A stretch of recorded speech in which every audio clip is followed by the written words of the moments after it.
Our story begins in the dark castle of the current demon lord of this era. The outward appearance and atmosphere of the castle were harsh and unforgiving, befitting the presiding lord. Tonight is vastly different from a normal one. The massive gates of the demon lord's chambers have been forcefully kicked open. A sinister smile crept up on the demon lord's mouth, as there was only one person who could have gotten this far into her domain: the legendary hero. That's right. The brave hero has finally reached the last step of any hero's mission, and that's entering the demon lord's throne room, and presumably fighting to the death. This means that this era's hero is not only strong, but courageous enough to come and challenge the overlord of the powerful demon race. The demon lord gave her praise to the hero for toughing it out and braving his way to get this far. It is brave, stupid, and most likely the final act that he will ever do in his life. But before the exchanging of blows, drawing of blood, gritting of teeth, even happens in the supposed final fight, the sound of a blade dropping to the cold, hard floors can already be heard. This was not what the demon lord was expecting at all. She was all in on fighting tooth and nail to prevail against the champion of the human race after all. Instead, what she got was a young man with crimson hair and dead eyes, crying while laughing like a crazy person. He looked disheveled and tired instead of the perfect picture of a valiant hero challenging the evil overlord. This guy was stumbling and mumbling his words to just end him now. So, in a bizarre twist of fate, no fights happened that night. The hero was instead pulled into the demon lord's lap as she pats his head with one hand while smoking a cigarette on the other.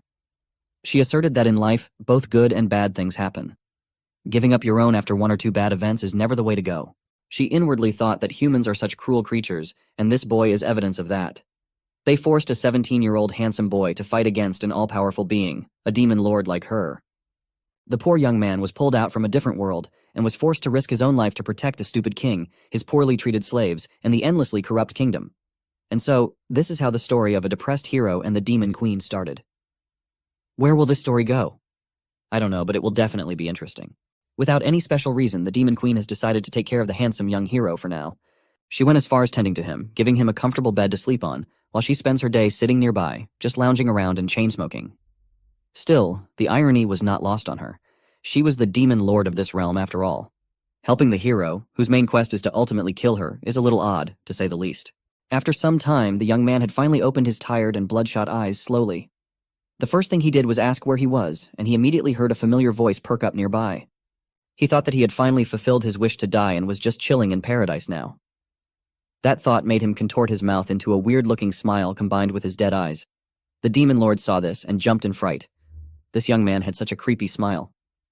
Once he finally realized that he was not alone in this room, he also jumped in fright and promptly asked if Madame Demon Lord had also somehow died and joined him in paradise. She quickly dispelled that assumption, though. The depressed hero felt his body's various injuries and reckoned that he was still alive. The next question in his mind was where in the hell he really was. She casually explained that they are in one of the rooms of the Demon Lord's castle, on account of the hero crying so much that his eyes turned as red as his hair, and eventually fell asleep on her lap. That's when the Demon Queen herself carried him over to rest in this room.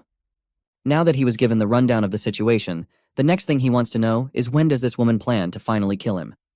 She lazily answered that there won't be any killing happening. She just won't kill the hero, at least not now.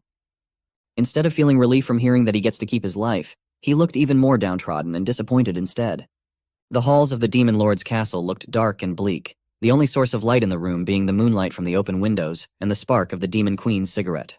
As she walked through her domain, she couldn't help but ponder just what in the world was wrong with this hero. Also, he's been here for quite some time now, and she doesn't even know his name. Thinking about him constantly got her blushing just a little bit.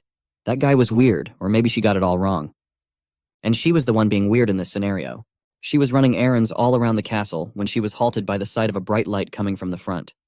On the massive balcony on one side of the castle stood the young man that she rescued. He was just standing there, unmoving like a statue under the bright light of the shining stars in the night sky. It made the Demon Queen pause. She walked closer and asked the hero if he was enjoying the stars tonight. The young man barely paid any attention to her, let alone her casual question. He just gave a nonchalant hi. Then the young man stated that when he looks at the stars, he remembers one of his good friends. To that personal bit of information, the Demon Queen did not know how to respond. She might not know what words to say, but the beauty of the night sky reflected upon her eye and beautiful face were plenty enough as a response. The Demon Queen thought that this might just be the right time to ask the hero his name. The brief look of life in his eyes was gone once again after hearing that question. He had almost forgotten his original name. Everyone in this world just calls him a hero. Sometimes people call him hey or kill the monster or little shit or untalented dumbass monster and many more. Demon Queen reeled him back a little and clarified that she wanted to know what his parents named him.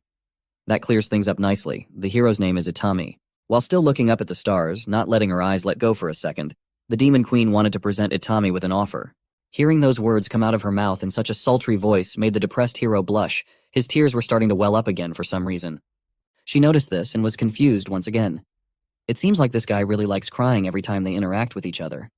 Itami started trying his hardest to wipe the tears away, but they just kept on flowing out. It's just that in this cruel world, he was called by his original name only 2 times. He was just glad to hear it again after a long time. She did not think that it was that big of a deal. She did not think that the human world had been even harsher on this young man than she initially thought. Demon Queen wanted to continue what she wanted to say when she was about to call him hero. She made the conscious decision to stop herself midway through. She wanted to call him by his real name, not by the name and title that the kingdom has forcefully thrust upon him, Itami. The sympathetic Demon Queen took a quick step back, turning to Itami with a wide smile that flashed her adorably terrifying monster fang. With her arms stretched wide along with that beautiful smile on that blushing face, her demonic wings did not look so grim at all. She announced that starting today, Itami is free to live in her castle and serve the role of being her personal bodyguard. She promised that everyone would be calling him by his real name from now on. The sight of this supposedly ruthless demon overlord looked more like an angel sent from above in Itami's perspective. Every time she says his name, his broken heart repairs itself bit by bit. And when she finally said that he would be happy here, the tears that were born from grief and debilitating sadness were replaced with tears of comfort and hope. For the second time in his life, Itami's wounded heart and soul began to heal ever so slightly. The emotion-filled night has passed, and the sun has risen on the Demon Lord's castle. Itami and the Queen were walking the halls together. It's a good thing that the demons in here don't know how the hero actually looks like. This way, Itami can freely roam the castle under the guise of a new human ally. That last bit of information came quite as a surprise. He did not know that the demon faction had human allies to the point of making it possible for him to roam the castle without any demon batting an eye. She confirmed that they do have some arrangements with a few selected humans. Besides Itami, there are 3 more people that are formally members of the Demon Lord army, though they are in human kingdoms right now as spies. On an unrelated note, she actually wanted to bring up something extremely important to Itami. She looked at him and only now noticed the sorry state of the young man. This guy was wearing a tattered homeless hoodie and shitty pants. His whole fit was cooked, from head to toe. It was abysmal. The Demon Queen's eyes lingered on his hands. They were full of battle scars from who knows how many death-defying duels that he endured. When she continued scanning him up and down, she just had to ask how many times and when was the last time this young man had even changed his clothes. Itami meekly explained that he hasn't had the chance to change clothes since arriving in this foreign world. That cannot be possible. As far as the Demon Queen knows, the hero was summoned 2 years ago, and the Human King announced his arrival to shock the entire world back then. That was actually false information, as Itami arrived in this foreign world 2.5 years ago. For the first confusing half year in this place, he was chained to a table where a creepy guy conducted painful and inhumane experiments on him, day in, day out. After that torturous 6 months, he was sent out into the world with the merciless king assigning him so many quests that he had no time to even change his clothes. It was so bad that he had no time to even take a bath even if he wanted to. Just when the Demon Queen thought it could not get any worse, Itami just casually dropped a new trauma bomb while they were strolling the castle. She almost teared up after hearing this inhumane treatment of a poor and confused young man in the hands of humanity. Demon Queen felt so bad that she was compelled to give him new clothes. And now that Itami has mentioned it, the smell of death really does follow him wherever he goes, and it was not just in a metaphorical sense. He literally smells like his odor can kill a man outrightly. Before clothes, what Itami needs is a bath, and an extremely urgent one at that. He just smells so bad that even the demonic overlord could not bear it. A sudden Valentine's Day poster in your feed, just to remind all the single guys that even a depressed hero has a girlfriend and they don't. There will definitely be more depressed heroes in reality after this. And to cope with their depression, they will have to go in search of their personal demon queen who will become the queen of their heart. Let's go back to our story. Today's mission is getting Itami a new set of clothes to get him out of his stinky starter kit. There is one castle attendant that could help with that problem. Her name is Saibet, and the demon queen needs her as soon as possible. This tanned demonic maid with a single horn on the left side of her head was just one call away to attend to her master's demands. Her curtsy might look graceful and full of disciple, but in reality, Saibet is quite a troublemaker. That smug smile alone is an obvious sign that she is not your typical subservient and well-behaved maid. The demon queen was surprisingly respectful to her attendant. She takes care of her people very well. She promptly introduced Itami to Saibet, the demon queen's personal maid and good friend. Saibet respectfully curtsied with grace once again, but the look she started giving him after that was quite sticky and curious. She did not hesitate to get right into his business, trying to touch him while praising his nice-looking face. He might look good, but he looks weak in Sabet's opinion. That's only natural since he's human after all. Sabet turned to the Demon Queen, expressing her doubts about whether Itami could even last 1 minute. The Demon Queen and the former hero had no clue about what this 1-minute thing she was talking about.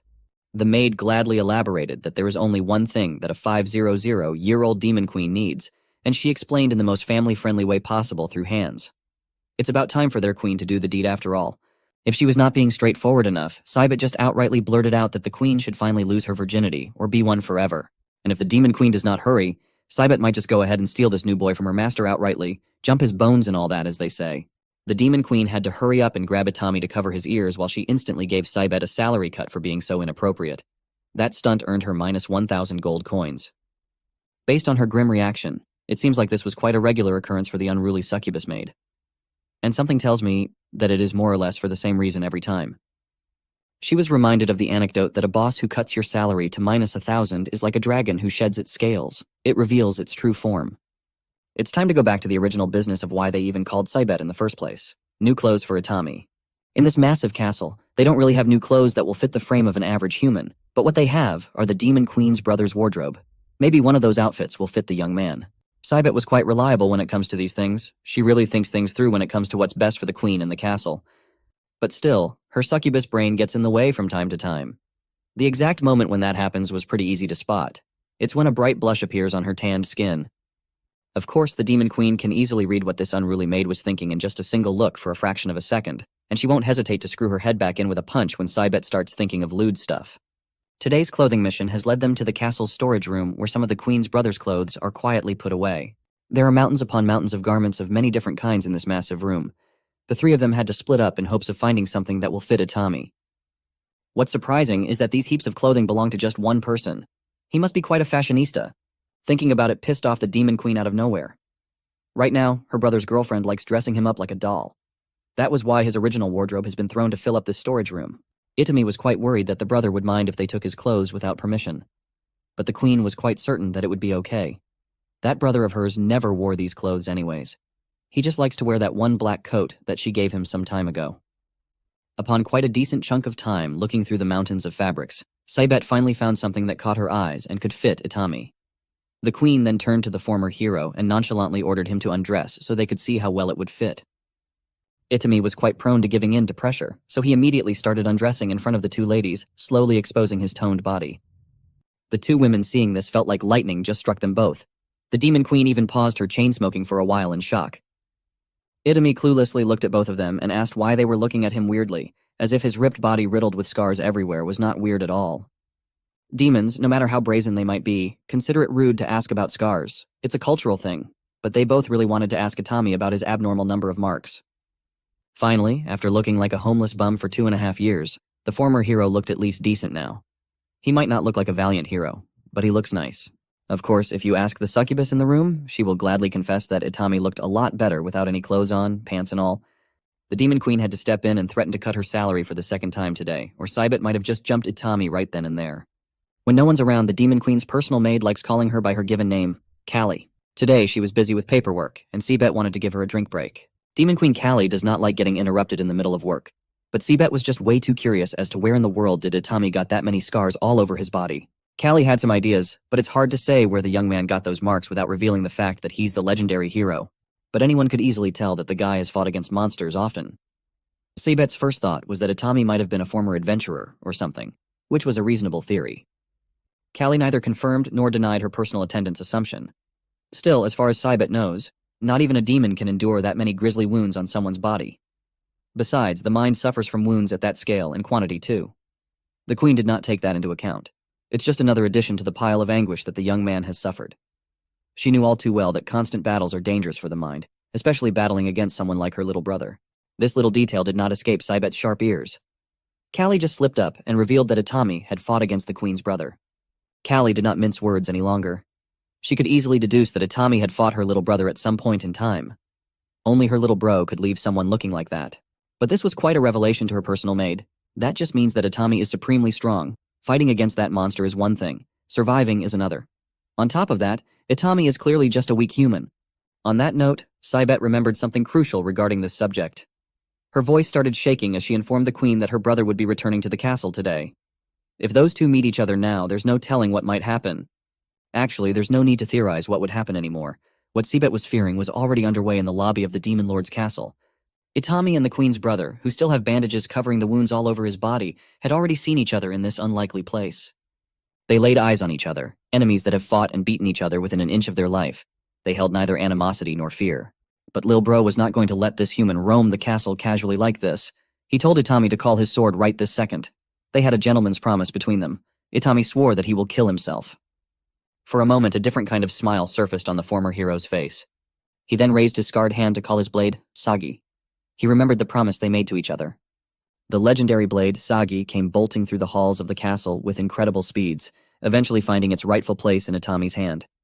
It's about time they fulfilled that promise between the two of them, whatever that may be. It was nearing dusk, and the two men went outside of the Demon Lord's castle to settle their differences. The way they would do it was as straightforward as it came. Itami was obviously nervous as he stumbled over his words. He started the countdown, priming his hands forward as he counted from 3. The queen's brother looked him directly in the eye, seemingly sizing up the former hero as he counted down to 2. Dark circles were apparent around Itami's eyes, but there was a new luster of life in them compared to when he first barged into the Demon Queen's throne room. He counted down to 1. He began the fight by ordering his legendary sword, Sagi, to jump right into the fray. It was so fast that it whistled through the air, the blade swerving unpredictably, making it incredibly hard to avoid. But Lil Bro was quite a skilled fighter. He was a monster of the Demon Lord's army, after all. He casually jumped and hopped onto the legendary blade like it was a skateboard. Still, this was not the way to deal with a flying sword at all. He was now riding the blade, but its speed did not decrease even a single notch. Itami was awestruck by how bizarre Lil Bro responded to his fast-paced attack as he called Sagi back to his hand. Both fighters were quite absent-minded in this fight. They did not make the moves they would have otherwise made to neutralize the opponent. They even made the amateur mistake of accidentally bumping against each other once Sagi was beckoned back. Now they both lay on the ground. There weren't any significant injuries this time around. All Lil Bro and Itami could say was, "Holy shit." Sagi was also strewn on the dirt between them. There was a knowing silence between the two fighters for a moment. Then Lil Bro started smirking as if he were stifling an incoming laugh. Until he could not hold it back anymore. He started laughing as if he had never experienced anything funnier than this stunt in his life. He knew that this young man with crimson hair did not even try to dodge the incoming collision between them when he was perfectly capable of doing so. Lil Bro was holding his stomach, dying laughing at the thought of such a sloppy second-round fight, when their first one was anything but. He continued to laugh while Itami's mind reeled about what he had just done. He really didn't dodge, in fact, he didn't even try. A second later, the two fighters were both dying laughing at the ridiculousness of everything between them. They didn't even know what was funny, but it was something that only the two of them shared. When the laughter slowly subsided, Lil Bro tapped the former hero on the shoulder and called his attention. They looked each other in the eyes, and it seemed like there was this special bond of brothers that survived a terrifying ordeal between them. It was like they knew each other on a profoundly deep level. Lil Bro finally spoke honestly and told the former hero that he was glad that Itami was alive. It had been a few days since the young man had cried, but here he was again. Hearing those words from a supposed enemy made tears born from a special connection cascade down his eyes. These past few days or months or however long it had been, it seemed like he had no control over his tear ducts and emotions at all. But today was different. He was in control, and he chose to let it all go. It was just like that night on the balcony with Demon Queen Callie. Lil Bro called him out for crying like a little girl, but he got it. Meanwhile, two pairs of very suspicious eyes were clearly trying to peep from behind the foliage. Sibet was extremely confused. Just 2 months ago, these two almost killed each other to the point of morbid wounds and scars. But now they were talking like good friends, reuniting after a long time. Queen Callie just chalked it up to them being boys. Sibet was a succubus skilled in the art of manipulating men, but even she found this boy's behavior weird and undecipherable, and Callie could not agree more. The battle from earlier might have ended up in a non-confrontational manner, but Itami still felt drained after that encounter, mainly because of the emotional release. He kept pondering why he didn't even try to dodge. He recalled how the two of them sat there in the dirt with Sagi in between. Itami could actively recall Lil Bro's sentiment of being really glad by the fact that he survived after all this time. It kind of made him feel the same way he felt when the Demon Queen graciously gave him a place to live his life in the castle as the new queen's bodyguard. Her promise that everyone would call him by his real name from now on. In this room, he had only Sagi to talk to. He thought that he didn't deserve this light feeling that he was experiencing right this second. That might be the case, but he wanted to try. He wanted to at least try to live again among these demons that treated him so much better than the kingdom of humanity. If he really wanted to go this route, the next thing he needed to figure out was how to even start. At this juncture, he sat up as he was reminded of what his mother once said to him back in the day. A live person is a happy person. It was a pretty simple thought, but it could not be any more difficult to figure out for someone like Itami and his mountains of trauma and baggage. He knew that he was alive, so that was pretty much solved, but the trickier part to fathom was how in the world he could be happy despite everything he experienced. At that moment, the legendary blade, Sagi, seemingly heard his dilemma and decided to respond in kind. It started emanating light from the gem on its hilt. Itami looked directly into the light, shocked at this surprising development. He was shown a vivid image of a little girl feeding a rabbit beast with a toothy grin, even though she was missing a tooth. The girl called him Brother Hero and asserted that happiness comes from giving and not receiving. Just look at her smile and how big it is, despite not having perfect teeth. She doesn't care at all because she's just so happy to have fed this rabbit, to help a helpless being. Itami felt his head cleared up of any clouds. The answer was right there all along. Sagi just needed to guide and push him to it a little bit. The first step he wanted to do was to get out there into the world and do good for both his and others' sake. Itami just seemed a little too eager to even use the stairs, so he just jumped from the balcony out of his room. Hero diving into the ground and asking one of the maids if she needs any help for anything. The maid was just doing her chores, singing without a care in the world, so she was shocked to hear and see the queen's bodyguard appearing out of nowhere. Saibet was just doing her usual rounds around the castle, and she saw this exact scene. Out in the courtyard, Itami was actually interacting with other people instead of gloomily isolating himself inside his room like usual. It was certainly a bizarre and new sight. She quietly watched from a distance as the young man bashfully helps the maid with her chores. The green-haired maid was very into it. She was practically swooning as fireworks exploded in her heart and head. While Sibet was watching from afar, the first thing she thought about was Demon Queen Callie, and how her boy almost got stolen right under her nose. As if the exchanging of words and intimate glances were not enough, the two had already graduated to gradual physical touch in no time. Another day, another new shenanigan in the peaceful Demon Lord's castle. Demon Queen Callie didn't even know what she was looking at in this situation. She just asked her personal maid, Sibet, if this thing was really necessary. With a grim expression on her face, the succubus resolutely answered that this was a matter that needed to be addressed as soon as possible. She even went as far as essentially abducting poor Itami, securely tying him to a chair and gagging him with tape. This whole stunt looked utterly ridiculous to the queen. Sibet just wanted her boss to wake up to the fact that her boy almost got stolen by another girl, another maid in the castle. Callie didn't even know what this succubus was talking about, nor did she care too much.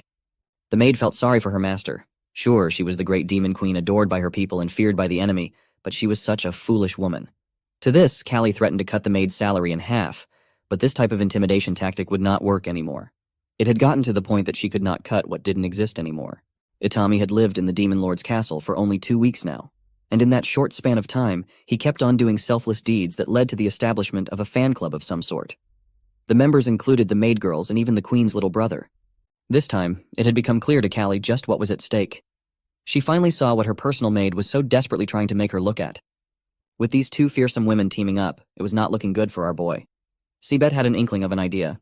She read somewhere that if they cut a male creature's balls, he would become calmer by nature. Callie was blinded by the rage that was building up. She agreed that Itami did not need those balls anyway. Sibet was just glad that her master was finally on board after being so blind for so long. The duo immediately set out to find scissors. Itami was already freaking out as he heard this ridiculously unhinged conversation. He was helplessly bound and gagged, so he could not even scream when the two finally decided that they would just use a sword after failing to find scissors. Meanwhile, Lil Bro and his tall blonde girlfriend were visiting and paying respects to someone's grave not far from the castle. It was at this moment that he felt a tingling sensation. The brotherly connection he shared with Itami made him feel as if something was incredibly wrong. This prompted him to cut the grave visit short as he needed to go right now, and fast. Somehow, someway, he knew that his friend needed him. So Lil Bro ran as fast as he could to reach the castle right away.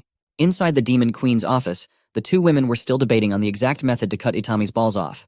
They feared that if they used a sword, the young man might die as humans just have inherently weak bodies.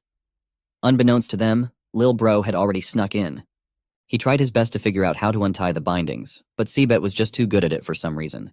He did not even know what Itami did to deserve this treatment. Callie was starting to consider just leaving the former hero tied up for the rest of his life so they wouldn't have to cut his balls off. That plan might not work, though. Lil Bro was just dragging the whole chair to get out of this place first and foremost. Sibet wanted to propose another plan, but Callie already knew that it would most likely be lewd, so she stopped the maid from elaborating further. The next day arrived, and it was as if the almost neutering event had never happened.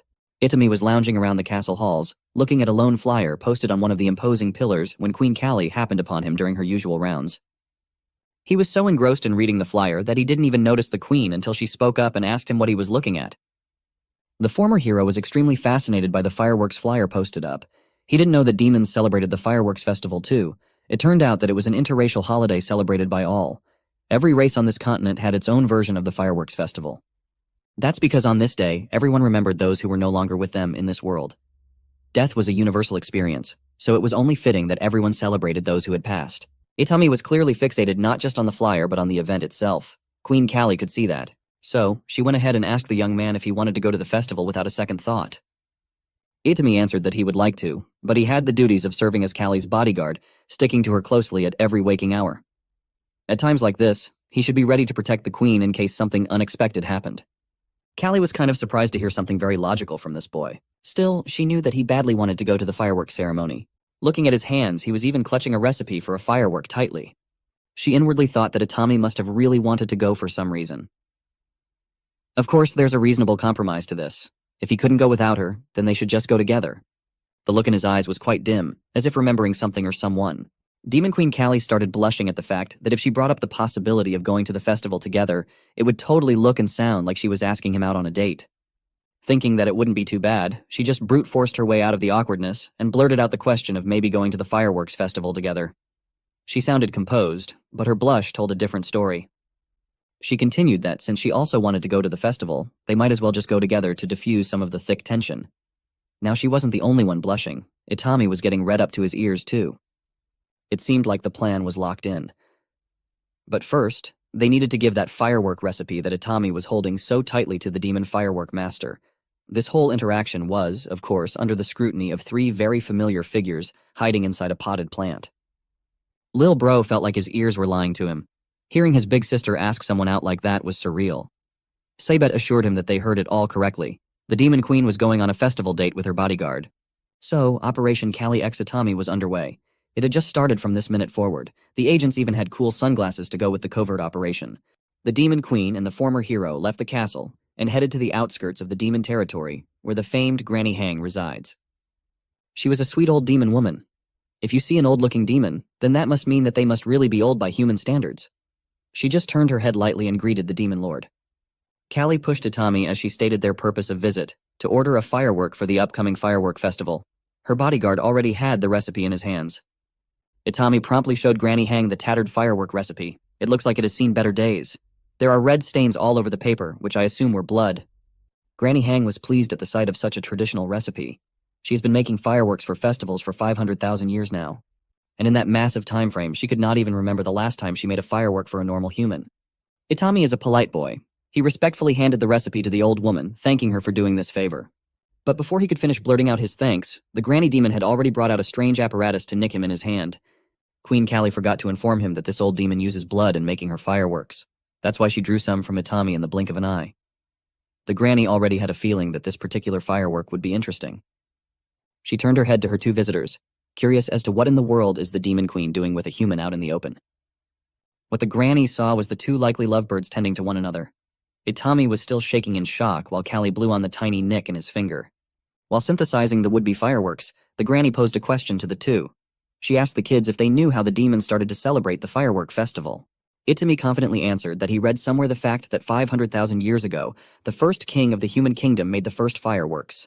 That earned him a quick and loud disagreement from the old demon. She continued that the story about the first king of humans was made by dumb humans for dumb humans. Furthermore, that pesky human race is always trying to appropriate the accomplishments of demons as their own. While she finishes up this explosive, Granny decided to tell these two the true story of the beginning of the firework festival. And it all started a long time ago. It was so long ago that the whole continent could still be considered a peaceful place. The events that led to the development of modern-day fireworks started one night 500,000 years ago with a demon girl lounging around an open field. That open field is now referred to as the Demon Kingdom's territory. The demon girl loved laying down on the serene grasslands while taking in the sight of the beautiful stars. It was perfect. The night sky was gorgeous. But if she was asked to change one thing, she would love to bring the stars a little closer to her. As if God had answered that request of hers, a bright light started flying through the air. It looked like a star that was trying to rise up and join the other ones up high. And then it exploded in a booming manner. The small light it once emitted was scattered all over the skies, right above where the demon girl was looking at. It was beautiful, perhaps even more beautiful than the stars that she loved so dearly. She felt her heart skip a beat at the sight of the colorful burst. It was so close. She eventually got up from the grasslands and started running through the woods, trying to track down just where in the world did that exploding star came from. She knew that the mysterious thing came from this way, and she was desperate to get to the bottom of this mystery. The demon girl can feel it. She can feel that she's just a few meters away from fulfilling her dream of bringing the stars in the night sky just a little bit closer. Perhaps not just a little. Perhaps with this, she can actually get so close that she would be able to touch the beautiful stars. Before the demon girl knew it, she was panting in exhaustion while tears were flowing down her eyes, thinking of the possibility that her dream was about to come true. What she found on the other side of the flying, exploding star was a human. A young man cursing at himself for not getting the brightness of his so-called firework quite right. The demon girl blushed at the sight of the young man. She knew in her heart that this person was the one that could grant her only wish in life, and maybe even more. She was inquisitive by nature, and the young man was quite welcoming. The demon girl had never seen something quite like this bright thing called fireworks. It sounded pretty cool to her. She wanted to see him make one of these things again. The young man immediately perked up. He stopped feeling bad for himself for not getting it right earlier. With renewed determination and motivation, he prepared to go at it again. Just like her, this is his main goal in life. The spirit of ambition danced in his eyes as he vowed to make the biggest and brightest firework that the world has ever seen. It will shine even brighter than the stars above. What he'll make will shine so brightly that his mother will be able to see it now no matter how far or where she might be. The demon girl could feel the kid's spirit as he expressed his will to make something that will be seen even by people in another world. She admired everything about that will and everything about that boy like a beloved tale. It was like they were mixing imagination with real life. It was surreal. The young man caught himself getting swept by his emotions again and apologized for sounding so foolish when they've just met a few moments ago. But his determined look impressed the demon girl immensely. Instead of admonishing him for being so ambitious, she just looked him in the eye and said, "No." He was not being foolish or anything like that. It does not sound foolish to her, at least. The night that the two met was the same night that the budding seed of love started to bloom for the first time. She knows what it feels like to have a dream, but she doesn't know how to achieve hers until now. The demon girl thinks that the young man is incredibly brave. And in a world where dreamers are far and few between, having so much passion for one thing is wonderfully unique. Aiming for the extraordinary things in this mundane everyday, boring life is what makes life itself worth living. From that point on, even though they've just met, the demon girl has steeled her resolve to stand by the young man's side and watch his dreams unfold like stars in the night sky. She just wanted to share in his incredibly journey as those dreams slowly became a reality. A chance for her to love a dreamer like herself with each heartbeat until the last breath of her life. A few years ago, the demon girl had picked up her fascination with the stars from her mom. She asked her why they shine every night without fail, and why don't they get tired. Her mom patiently explained that stars are like special friends who never get tired of making others happy. A star is someone who loves making other people smile. So every single night, they put on their brightest, shiniest outfit just to put a genuine smile on your face. That is what stars do every night without fail. They twinkle and shine to brighten up this dark world. They make you feel safe and happy. The demon girl's other question remained, why don't the stars ever take a break? Her mom continued that they just don't. Stars are always up there, watching over everyone. They're like guardians of the night sky, and they want to be there for everyone whenever they have the slightest urge to look up, no matter when that is. It's just their way of telling everyone that even when things seem dark, there's always a little bit of light to guide us. For some reason, the demon girl thought about this memory with her mom from long ago. She already knew the reason why that is. She thinks that she had finally found the shiniest and brightest star in the world, and she saw it in that young man's spirited eyes. He has quickly become her own star, effectively fulfilling her dream to make the stars come closer just a little. It turns out that she just needed one. From this moment, she would not let anything get in the way of her love and her dream. He has eyes full of hope, brimming with intense energy that can bring anything into life. Sure, he might be a little bit of a show-off and try hard all the time, but he perseveres, and that's what matters. In that sense, he is strong. Stronger than most. He was kind, always smiling while doing all sorts of things. He finds happiness in all the little things. So she tries to help him with everything that she can offer. But reality is cruel. Life can only give you so much, and the demon girl can't help the young man when it comes to a lot of things. He works hard. He works hard for both of their sakes to the point of passing out in exhaustion at times. She tried her best as his wife, the love of his life. She supported him with all the strength she could muster. He was her dear star after all. The demon girl loved the young man for a long time. She loved him until he was an old man who could barely walk a few steps, and she still looked like a young demon woman. She loved Izumi the firework maker until he finally finished what he could confidently say was his life's work. Even with gray hair and a wrinkled face, the man's eyes never changed.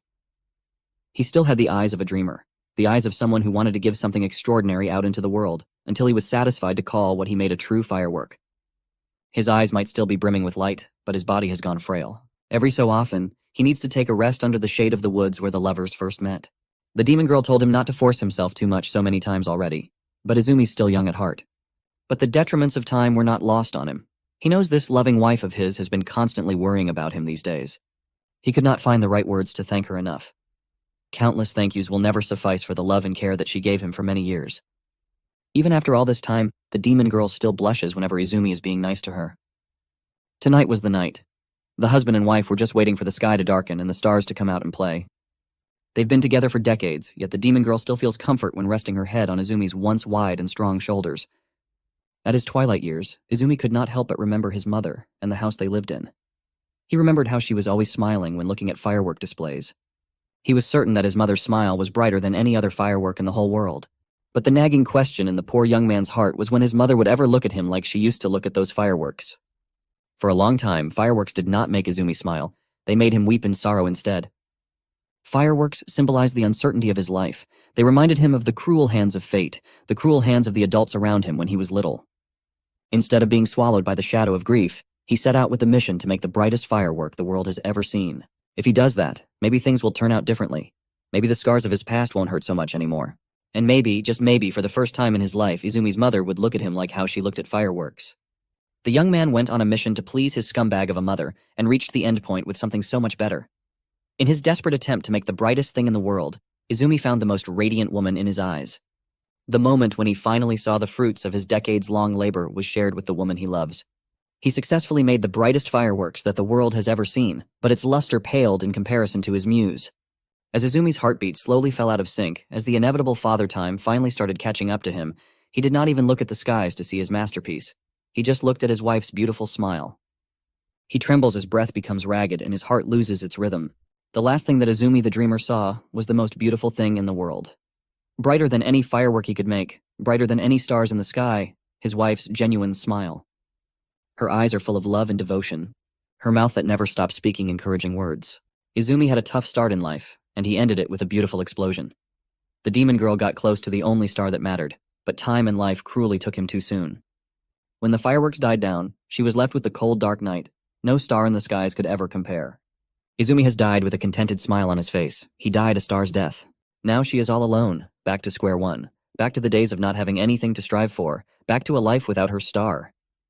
Before totally succumbing to the wheels of time, Izumi managed to scribble down his last thoughts for his beloved. He expressed gratitude for the time they spent together. His last wish is for his ashes to be turned into a firework. The demon girl didn't know what to make of it. It was all so sudden. One second, they were sitting together. The next, she was alone. The next few days were a blur. She was in a constant state of confusion and disbelief. The next thing you know, she was back in the house, burning Izumi's remains to get his ashes. She carefully followed the recipe that he learned from the years of watching her husband do the painstaking job of firework making. She fulfilled his final wish for his ashes to be turned into one last firework. In the woods where they first met, she quietly lit up a small arrangement of her husband's final will. The demon girl did all the motions right. She did everything without even thinking about it. It was like she's on autopilot. Izumi's soul, his ambition, his dream, his life, everything has been packed inside 3 tiny explosive vessels. His final explosions were not particularly massive. They were not particularly bright. They were modest. They were vulnerable. They were made with grief and love. It was Izumi's final contribution to the world. The demon girl watched as that young man she fell for instantly turned into nothing but a colorful memory.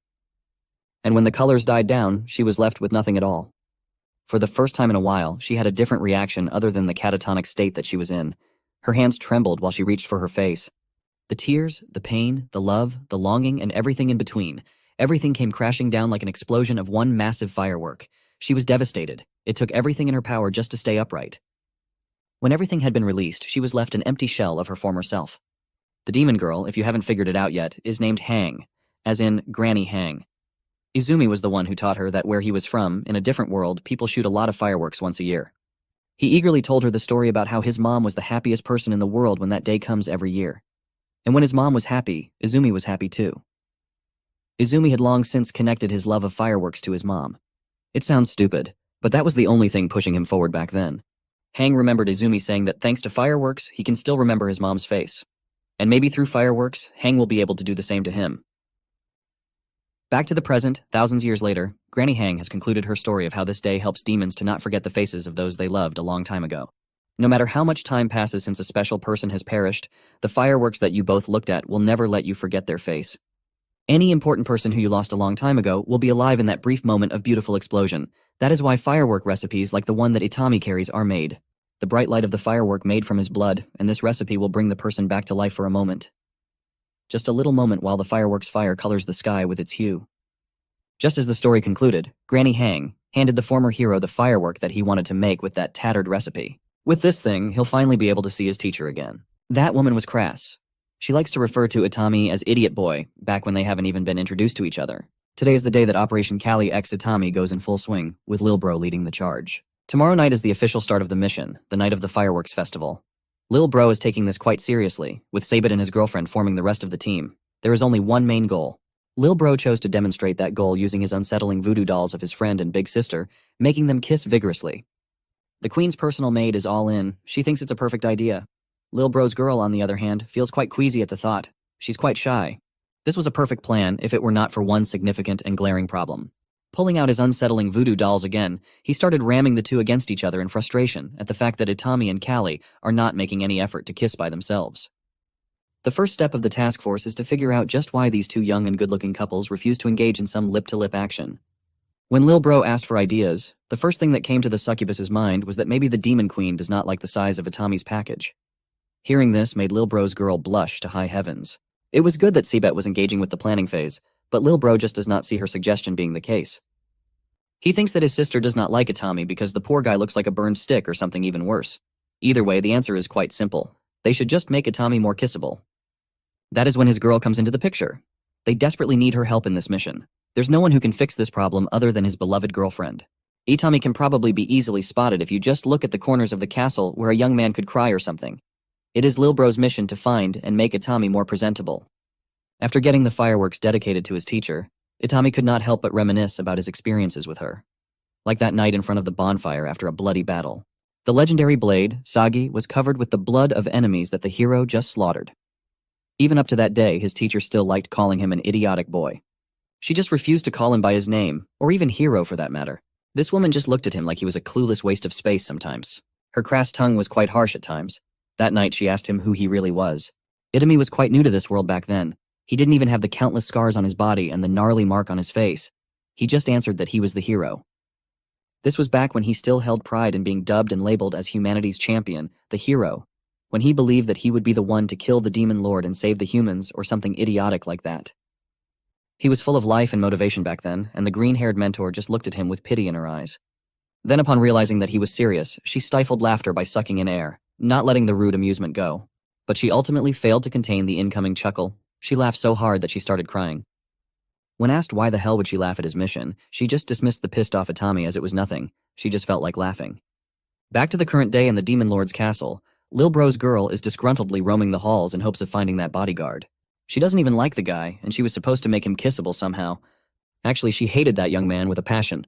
Every time she thinks about the state that her beloved was in after his duel with Itami, she feels weak, and then the anger takes over. She hates that new queen's bodyguard to the bone for what he did to her man. Add to that the difficulty of finding a person in this gigantic maze of a castle. She could not help but tremble in rage as she pulls on her hair in frustration. After yapping and trying to control the sea of anger that she was feeling, it was like the heavens did not want her to lose control. Itami was just standing there in front of her, lounging around like an aimless zombie. Fast forward to the night of the fireworks festival. A handsome young man with newly trimmed hair was standing amidst the bustling crowd, seemingly looking for someone. It looks like Lil Bro's girlfriend did a magnificent job in making the former hero just a little bit more kissable. With a new fit and fresh cut, he looked much better than when he initially entered the Demon Lord's castle, looking like a homeless bum. The lights of the festival were bright, but the discernible darkness in the young man's eyes was still visible. He looked a lot better, though. He kept on remembering his mentor. That night when she asked him who the hell he was. His reverie was broken when a sultry voice broke through the murmurs of the crowd, calling on to him, calling his name. He turned around, still not used to the fact that the demons around him were kind enough to use his actual name. As soon as he laid eyes on the owner of the sultry voice, he felt his eyes dilate and his cheeks become a little warmer with blush. Demon Queen Kali was out of her usual combat armor attire, substituting it with a traditional festival robe. It was the first time that he saw her in a different outfit. His change in the drip and hairstyle department also did not go unnoticed. The Demon Queen was surprised. Itami nonchalantly replied that he did get a cut. He has her Lil Bro's girlfriend to thank for this one.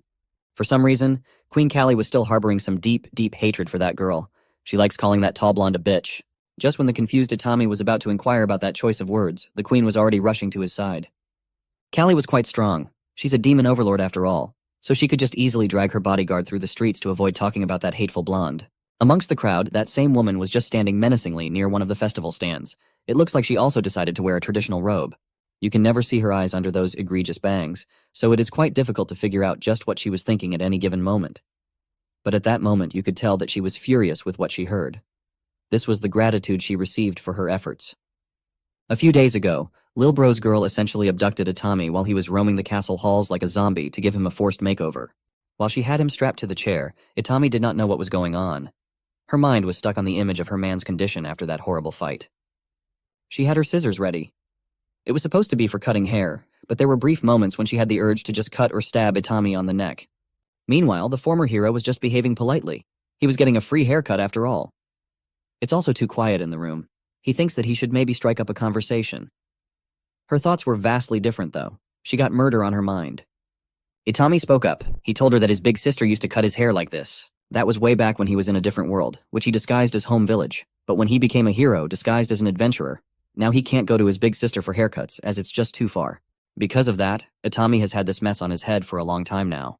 This conversation was dangerous. There were multiple times when he almost slipped up and revealed himself as the hero. As the tall blonde continued to cut his hair with some occasional thoughts of slitting his throat, Itami was enduring the awkward silence between them. She finally opened her mouth and blurted out her first words to him. She asked him if he was lonely, that nobody could cut his hair since becoming an adventurer. Itami honestly answered that that's not exactly the case, as there were some people in his time in this world that cared. He used to have the best teacher in the world and a little girl who used to call him Big Brother. They were happy back then. He could not forget how rambunctious, crass, and loud that mentor of his was. He also could not forget how sweet and caring that little girl that he looked at as a little sister was back then. But misfortune has never stopped following him in this godforsaken land. That little girl's innocent smile turned into pain and shock when her head was impaled on a stake. The best teacher one could ask for has died in his arms after a grueling battle with superior powers. One way or another, he always ended up losing everything, losing everyone important to him. Hearing Itami recalling his losses actually made Blondie cry unconsciously. In hopes of not looking soft, she insisted that she doesn't cry. She just condenses sweat in her eyes. The hairstyling session lasted quite long, but she was amazing with the scissors. Every cut was perfectly done. It was A1 premium service all in all. At the tail end of the session, she started thinking about Noah again, also known as Lil Bro. She would not be able to forget the night that they found Noah after the fight against Itami. They did their best with what they must treat him. The poor guy could not even eat without help. Noah said that his opponent was injured as badly as he was, and they did not think much of it at that time. Now that they know who Itami was, how kind and hardworking he is as a person, she begins to think about how much he must have suffered with all those grievous injuries when nobody was there to take care of him. Of all people, she would be one of the few that fully know just how it feels when you are left completely alone. She was an elf in the castle of the demon lord. To make matters worse, she has cut ears. In demon culture, and even elven culture, having your ears cut is a sign of big shame. She had finally finished Itami's makeover, and it was glorious. This man that she just gave a haircut to dared to touch someone who truly loved her even despite all her flaws, despite her shameful cut ears. Noah is a kind soul. He's the brother of the demon lord, but he's a good person. He easily forgave Itami for what they did to each other. But Blondie just cannot find it within herself to forgive and forget. As she was thinking of that in the middle of the festival crowd, Noah came in and gave her a childish fright. Of course, that earned him a full-powered hit on the top of the head for being a childish idiot. Noah and his girl eventually made up, and they are now going on a stroll around the festival, perusing the stalls and enjoying the celebrations while holding each other's hands. He got her a caramel apple to munch on while they were walking around. It looked like she liked sweets. For some reason, she wanted to look at Noah from the side, her cut left ear protruding out of her hair. But she was not the only one bearing the cut of shame in the vicinity. Noah had it too. Both of their left ears were shamefully cut for some reason. Noah called her attention while she was busy staring into his left ear. With his usual laid-back tone, he admitted that she did a good job in making Itami ultra-kissable. In fact, she was so good that even Lil Bro himself wanted to give the guy a kiss. But on a more serious note, this means a lot to Noah, and he was grateful to his girl for going through with it even though it was a tough ask. He knows that she hates humans, especially ones that dared to hurt her loved ones. She still went through with the assignment to help his friend, and Noah could not appreciate it more. In that moment of genuine words, she could not help but blush. Noah may be childish at times, but he can be quite mature in his own right. Moments like this one make her remember that horrible memory when she was captured by human poachers. Those people are messed up in their heads. They wanted to try what elf ears tasted like.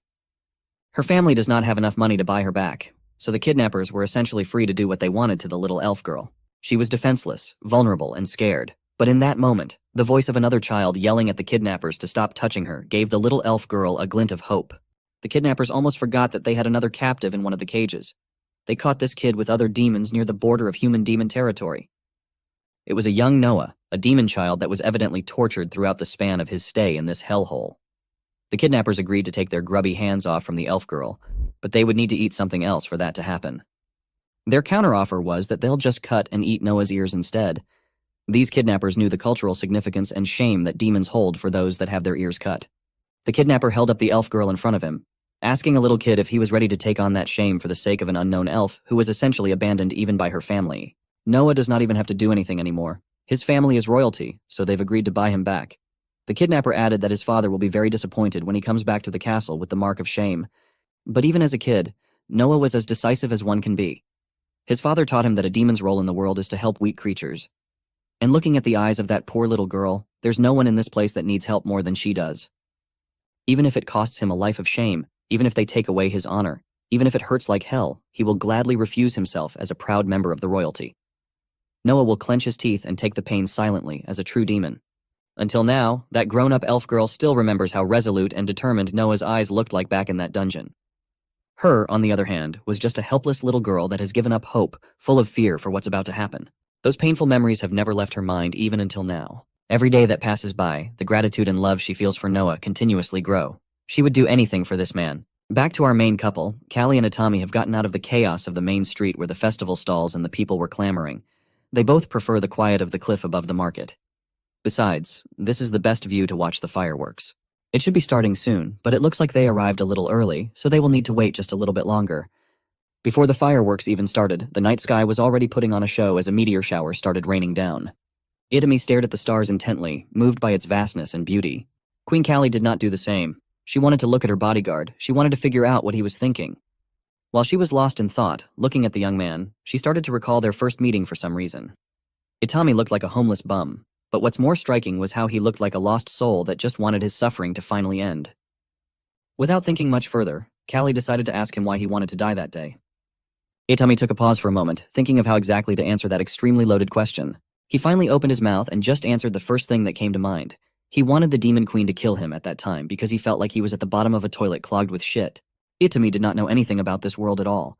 Because of that fact, he just chose to trust those that had summoned him here, the people that tore him away from his home world. And when he finally started to understand how this world works, he had already lost those people that have grown near and dear to his heart. Understanding the whole situation between demons and humans, he started hating himself. He felt shame and regret for his deplorable actions in hindsight. Whenever he has to see his reflection in mirrors or in water, he's immediately hit with the urge to vomit. For someone deemed as the savior of humanity, the supposed hero of the story, his feelings for the whole thing were anything but heroic. To that, the Demon Queen just posed a very simple question. She asked if Itami understands that it's not necessary for him to be the hero of the story. As if he was just hit with a ton of bricks, his worldview started collapsing when Callie continued to ask him if he even wanted to be the hero in the first place. He has never heard of that question in the limited time that he has been trapped in this foreign world. What does it even mean to be a hero? Itami started spiraling until he eventually found himself recalling his time in the big city, in his home world with his sister constantly calling him her hero. But in an entirely different way of being one in the new world, she calls him a hero whenever he saves her tummy with his amazing cooking. He always insists that she should not thank him for things like this, as she has been working 2 jobs, just so they could survive. This much is nothing compared to what she has been constantly doing for him their entire lives. His sister loved him very much. To her, there is no one kinder and cuter than her baby brother. Likewise, she believes that she's just doing what a big sister was supposed to do. She's even sad that she can't do more and provide more. But there is still hope, and he does not need to worry. She is certain that she will eventually make a huge discovery in the field of string theory. Then the money will come in like a free-flowing river from that point on. Since their mom died, the siblings have had some rough times together. But she assured her little brother that there was no need to worry. His reliable big sister will eventually take care of everything and they will be able to live a life of comfort. It was at this very moment that the event that drastically changed the course of the siblings' life took place.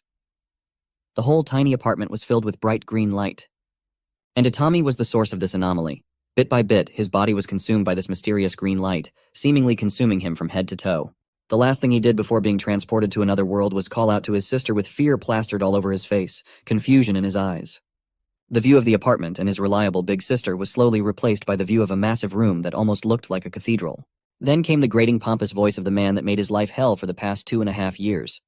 The man called him the name that would stick and make him sick to the stomach whenever he hears it. Hero?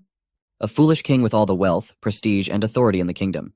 The man that would kill his will to live has summoned him to have the so-called honor to save the kingdom. Looking back, one of the first things that the king had ordered him to do was be grateful that his life had meaning now. That alone should have been a massive red flag. He did not ask for this. He did not know where he was, who this arrogant prick was, and what the hell happened to his sister. That's how he ended up in this magical world, and the rest of the story of our depressed hero will be coming soon. Don't miss it.